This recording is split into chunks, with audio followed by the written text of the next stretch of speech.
క్రైస్తవ్యంలో స్వస్థతలు నిజంగానే జరుగుతాయా అంటే ఎస్. నేను చేసిన కార్యాల కంటే నాయందు విశ్వాసం ఉంచేవాడు నాకంటే గొప్ప కార్యాలు చేస్తాడని బైబిల్ సెలవిస్తుంది. క్రీస్తే స్వయంగా ఈ మాట అన్నారు.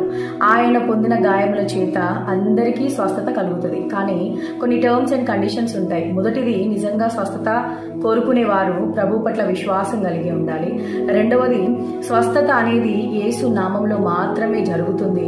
మూడవది, అభిషక్తులైన సేవకుల ద్వారా మాత్రమే స్వస్థత కలుగుతుంది.